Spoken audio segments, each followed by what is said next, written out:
pleasure. So I'm going to be recording the interview. Okay. Just so when I put it through my matrix, it says exactly what you said. Okay. So I'm just not going to share with nobody, but you can like the results. Okay. I don't know if I can answer all these questions, but I'll try. Oh no, it's simple. These are nice questions. Okay. I'm not gonna probe anything deep. No controversy. Just gonna ask you about yourself and you just answer. Okay. Okay, very good. Okay. So first of all, thanks for being here, and give us your name and your title. Okay. My name is Charlene Booker, and my title is Program Assistant for ACTS. Very good. Okay, so we're gonna go through certain sections, talking about your background, family, and so on and so forth. Okay. First one is personal background and journey. So can you tell us about your upbringing and how it shaped you? Sure. I was raised in Duquesne, PA, and I went to school in McKeesport. I went to an all-white Catholic school in McKeesport. I was me and my sister were the only African Americans there. Um, I believe that shaped me in an excellent way because I'm able to deal with diverse backgrounds. And it also helped me with college because at Pitt, we were always the minority. So I'm always used to being in a room I'm always used to being the minority. And so I feel like it works to my advantage because that's the way that the world is. Mm-hmm. It's not just black, it's black and white. And I think it's important for us to be able to be in those educational realms with them. So my mom and dad did a very good job of doing that with me and my sister. Very good, very good. Who were your biggest influences growing up? My biggest influence growing up were my mother and my aunts. My mom has a master's degree in public relations. And I think that's amazing because that was like in 1980 or something like that. Okay. So she went to Ohio University. My aunts are also very strong black women. They're RNs. They all have master's degrees. And so they always taught us to get our education first. Very good. What motivates you to pursue your career right now? Just the intense need to help people. I've always had that need, that want to help people ever since I was younger. And I used to see some of the issues that were happening in the community that I lived in because although I lived in Duquesne, which is a very distressed area, um, I had a home in Duquesne. I didn't live in the projects. Um, so it was always about helping the community for me. And also, like, if I saw identifying problems, like my dad had a drug problem. So I wanted to help him. It was always about helping for me ever since I was a little kid. Okay, very good. What are some defining moments in your journey? Defining moments in my journey. Defining moments in my journey, I would say getting my master's degree. Um, because it wasn't an easy task. I went to college. I want to say the first time. Okay. So I went to college the first time in 1996 when I graduated from high school, but my father had just passed away, so I did it just because my mom and dad went to college. So of course you have to go to college.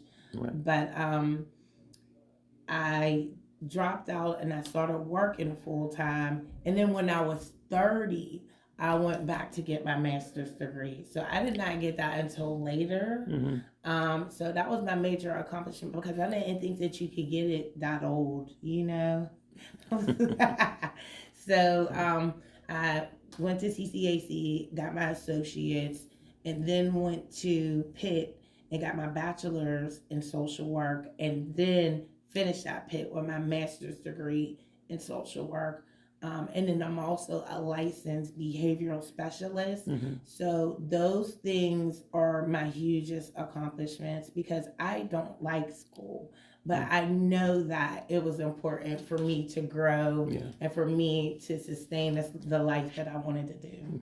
Now, as an older student, did you feel more of a sense of being serious about it? 'Cause a lot of times people come from high school and they go and they say, well, I don't know what I'm going to do. But being 8 years older, Most definitely, yeah, because I was 30 and you figure everybody there was like 21. yeah, And so, yes, it was a great, I could see a difference from the time that I went when I got out of high school to when I was 30. I was super serious. When I was 17, I wasn't serious. I just was going to have fun. This go round, I was actually going to obtain my skills and actually going with a goal in mind to be a clinician, to help people, to get my license. So yes, sir. good. I think that really is a good choice. Um, what challenges have you faced, and how have you overcome them? Um, I feel like the challenges that I have overcome would just be professionally layoffs. Yeah. um, there was a job that I had as the director of social services because my background is I have a master's in social work. So a social worker could do many different things. They could be a therapist, they could be a social worker, they could work in a nursing home. And so I would say that's the only thing about it is that like the turnover rate, the layoffs. That was probably my lowest point. Was one day you just walk in and you don't have a job. Mm-hmm. That was a lot, and that was when I was working at a nursing home. Okay, so the question is, but how did you overcome that though? Oh, how did I overcome that? Oh, Yeah.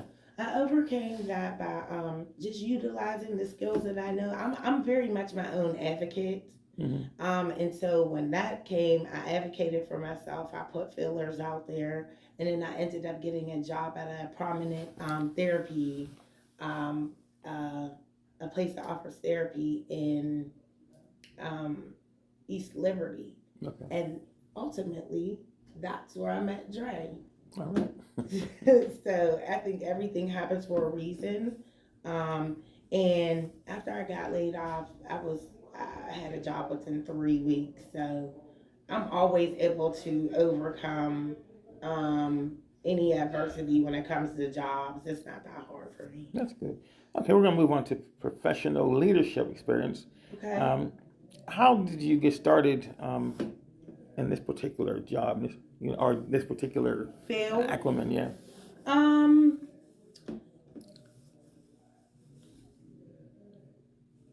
Okay. Okay. As a leader, well, it would go back to my previous jobs. Um, my first leadership position was at a job where I work with children that are on the spectrum or either have behavioral challenges from the ages of 2 to 21. Um, repeat that question for me one more time. I wanted to ask you, how did you get involved in this particular job? Okay. So what happened was is that I was working in behavioral health services. Mm-hmm. And I started off as a TSS worker, which is a therapeutic staff worker. Once I started working there and I got my degree, that's when I got promoted. Once I got promoted, that's when I become the director of clinical services. Once that happened, it's just like I worked my way up the ladder. Once that happened, then I became the department trainer of all the therapists that came in the door. Wow. Once that happened, there was no room for advancement anymore. Like if you reach the top of a small company, right, and then you don't go anywhere else. And so that's when I made the decision that I wanted to work in urban communities. Like I wanted to work in a city. I was working in the Mon Valley over in the McKeesport. Mm-hmm. And the majority of those families were Caucasian. I really had an intense need to want to work with the community. And so that's when I got the job at the nursing home and I moved over to the city. And once I started doing that, like I told you, I got laid off from that job. I started working in the therapy department. And once I started doing that, I got a lead position there. Like I got a manager position, a program manager position. So a lot of the positions that I've had within the last 10 years Mm-hmm. are leadership positions, Mm-hmm. or me training other therapists, me going over their notes and things like that. And so just working in that realm, and being in public service, I knew Lee Davis, and Dre knew Lee Davis. Mm-hmm. And so once he was looking for a therapist, he was looking for therapists for this program. That's how I got picked for this program. Okay, very good, very good. Okay, now, what is your leadership philosophy?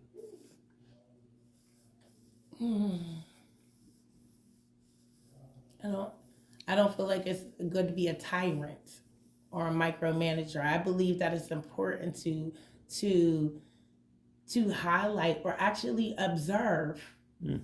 your teammates or your because if I'm the supervisor, then they're my,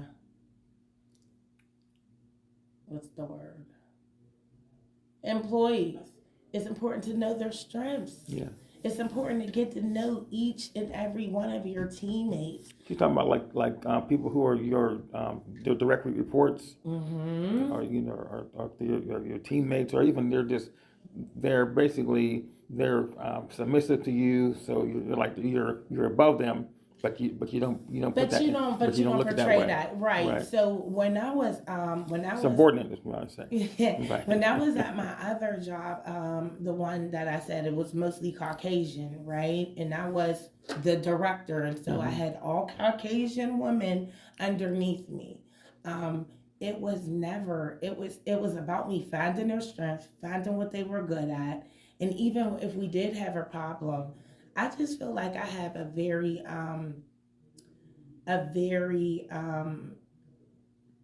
I let them do things. I'm not a micromanager. Right. I am not a micromanager. I will give you directions, but I'm not a micromanager because I'm able to look at your strengths and be like, okay, so she's good at this, and I know she can do that. And I think that's the thing that I'm really good at, is able to see people's strengths and able to utilize them in those ways. I don't think a lot of people do that.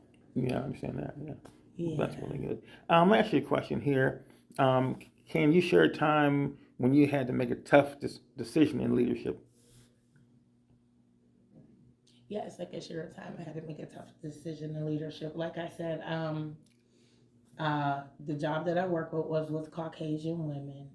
And one of my employees on social media was saying some racial things Well, on social media. And I don't think that she meant to do it. But it was a conversation that needed to be had, and it was a difficult conversation that needed to be had. But again, I'm not a micromanager, and I don't want to say I'm a friend, but I am not like down your throat. right. So why did you write that? What exactly made you write that? And she talked to me about why she wrote it. And then I let her know that, like, it's a sensitive subject. Like, you can't use that word. Like, you're not okay to use that word. Right, right. And also, if you think about it in the atmosphere that we work in, what happens if one of your clients see that you called them that, Right. and you're not that?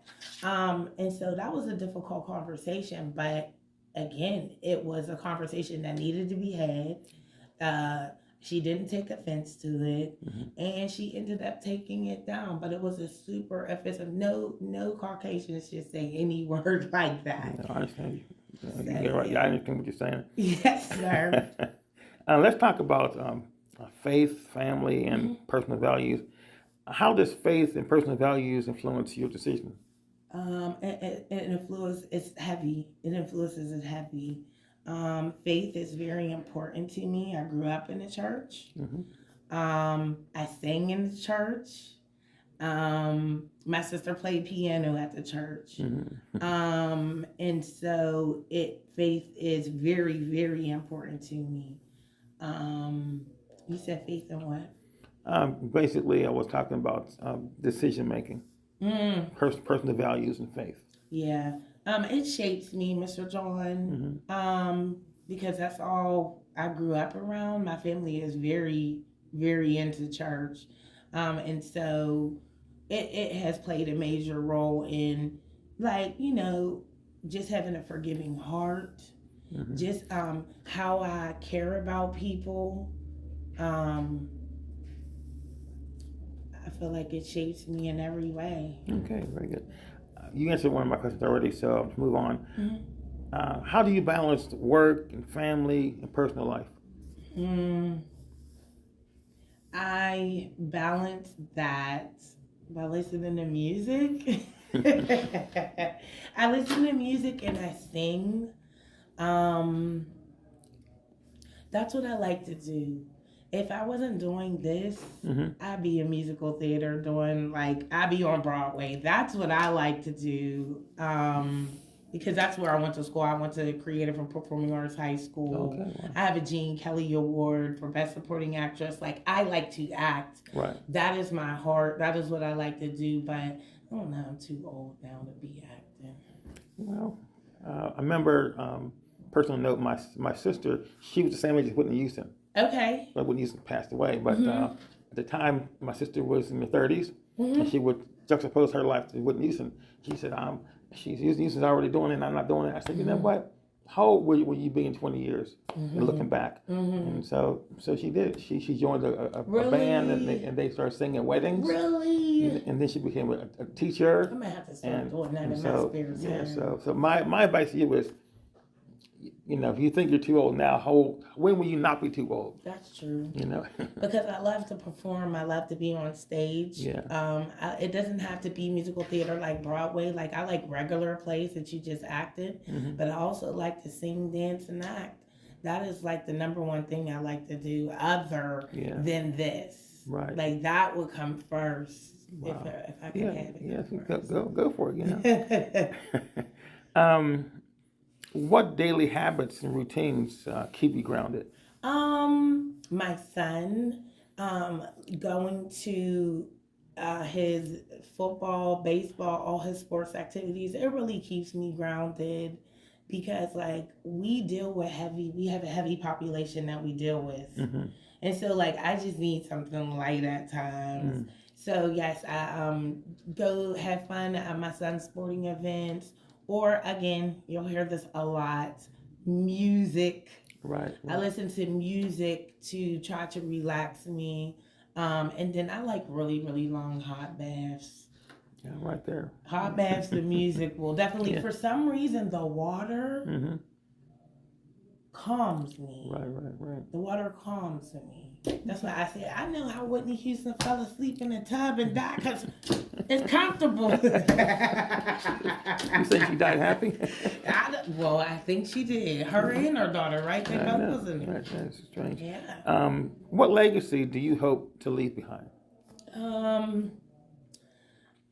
A legacy of love, a legacy that Charlie is had a big heart, a legacy that Charlie really cared about the people that she served, not just clients, but my family and my friends, and even my teammates. Like, I just want that legacy to be that Charlie definitely had a big heart, and she really, really cares about everybody's well-being. Like, I really, really do.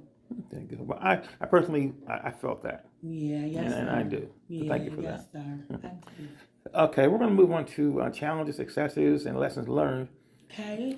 What has been the most rewarding time in your career? Right now, Yeah. the most rewarding time in my career is me and Dre coming together. You talk about faith, right? me and Dre just work together. And I don't mean like this, like how we're a team. Right. That is not how me and Dre work together. Me and Dre work together individually because we're both therapists. So we both had offices and things like that. It is nothing but faith that brought me and Dre together because I'm producing numbers and Dre's producing numbers and he's seeing what I'm doing. I'm not paying any attention to what he's doing, but he is very observant, as we know, of what other people are doing. And so I would say that is the most amazing thing that has happened to me because only faith, only the Lord, only Spirit, only that can bring those things together. And him coming into my life, I don't have a brother, I don't have any males in my family, has been an amazing thing. We have a great friendship, and I've had numerous opportunities with Dre being in my life. So I don't think that's nothing but the Lord. That's great. Let me ask you a question about your career. What about your life? Because I know you said you have a son. Yes. And you want to talk a bit about that, being a mom and my goodness, being a mom is the hardest job I have ever had in my life. And then also, like, that's crazy. You asked me that, Mr. Joe. Don't nobody never asked me about being a mom. Being a mom for me was really hard, to be honest with you. Because unlike everybody else, I had my son when I was 34. So you figure I had a whole life of having fun and moving around and stuff like that. So when I had my son, it was like a little bit devastating because I wasn't able to move around anymore. And also in my professionalism, I wasn't able to take the jobs that I wanted to take anymore. So that was really difficult for me. Unlike everybody else, all my friends who had kids a long time ago, my friends' kids are like in college now. And now I'm the one with the little kid. But motherhood has shaped me in an amazing way. Like, I don't want to say I used to be wild and crazy, but I was just single and I just could do whatever I wanted to do and work whatever hours that I want to work. Motherhood makes you be so responsible. And it makes you sit down if you're really a good mom. Like, you have to sit down and you have to spend time with your kids. And I think that me being a therapist and a social worker actually helps with it. Because I'm able to give my son an open space to talk to me about what he doesn't like or what he does like. Like, Mom, I don't like when you raise your voice, or Mom, that's not okay. I don't think that space is given to a lot of kids all the time. That's good. That's from your therapy background. Yes. That's good. Yeah. Okay, so what qualities do you think are essential for success? What qualities that I think are essential for success? I think it's important for you to be passionate about whatever it is you're working on. I think it's important for you, like I said, that goes with passion. You gotta like what you do. You have to like what you do. There's so many times that we don't see people passionate about what they do, and it shows that you're not passionate. So yeah, I think that would be it. That's really important. So looking back, is there anything that you would have done differently? Yes. I would have listened to my mom a little bit more. I think I would have finished college the first time around. I wouldn't have been so hard-headed. I would have finished college the first time, I think. I would have paid more attention to the things that my mom had said, like about credit, about life things. Like, my mom was very cut and dry. She would talk about credit and we didn't know anything about credit. You know what I mean? Like, that's what I would change. Everything that my mom told me, like, about life and how to navigate as far as, like, you know, being responsible credit wise and things like that. I would change that. I don't think I did too well with that when I was younger. Okay, that's okay. And we're talking about looking ahead now. What are you currently working on that excites you? I am working on getting I'm definitely working on increasing my clients because, you know, I have my own private practice, urban therapy. So we do individual therapy. I do individual therapy with my clients on the weekends. So I'm looking to build that clientele. Also, I'm looking to change the narrative of what therapists look like and what we actually do. So that would include going out to different schools, getting contracts, um, AIUs, just or like housing, women's housing programs, all the programs that are out here that need assistance with navigating with therapy. Mm-hmm. That's the goal. Very lofty goal, and all the best with that. My next question is, how do you see your impact growing in the next 5 to 10 years? I see it growing positively. I see the people that I am impacting actually flourishing. So I've been doing this for a really long time. I can see the progress of the people Mm-hmm. who I've helped over the years. And even the kids that I had, because primarily I was dealing with kids about 6 or 7 years ago. So it would be therapy with the kids and therapy with the family. I am literally seeing the kids that I had when they were 11 years old find me today. So now they're 21, 22, 23. Mm-hmm. I used to see them when they were children for their behavioral needs, and now they are reaching out to me for their therapy needs, Right. which is super dynamic because they're finding me. I was way out in McKeesport, so they're finding me. And so I think that I'm going to continue to impact my kids and impact my families in a positive way. I like to, again, talk about your strengths. I'm a strength-based therapist. Okay. So we're gonna pull those strengths first.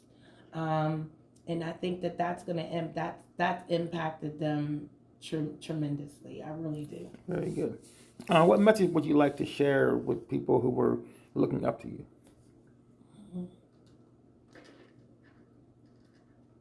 Whatever trials and tribulations that you go through, don't internalize them. Keep on striving for the best. Keep on striving for the best because it's going to turn out. And always keep your faith in God. That's good. Next question. Is it fun being you, and why?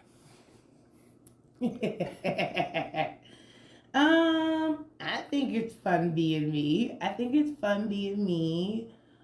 Why it's fun being me? Because I have a really, really funny personality outside of work. I'm very down to earth, and I'm a super, super good friend. I'm super, super good. I'm super passionate about the people that I care about. That's good. Very good. We're pretty well done. Okay. I want to know one thing though. Okay. What one piece of advice would you give to your younger self? Watch the people you date. Okay. Watch the men you date. And I would say that to younger females. I say that to the younger females. Watch the men that you date. And make sure they align with what your purpose is. And sometimes when we're young, we don't know what our purpose is. Mm-hmm.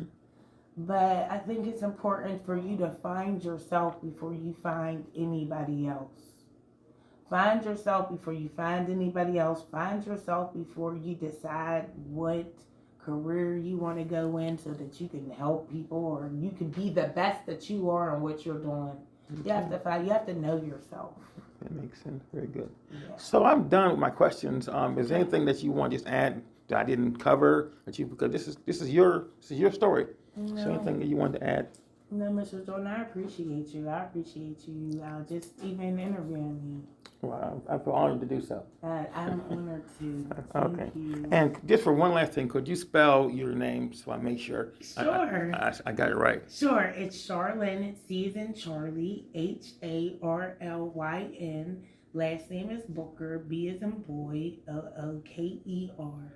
Okay, make sure because you want Charlene or Charlie or want to make sure I get it right. It's Charlyn. Yes, sir. It's Charlyn. Well, thank you. It's a pleasure. You're welcome.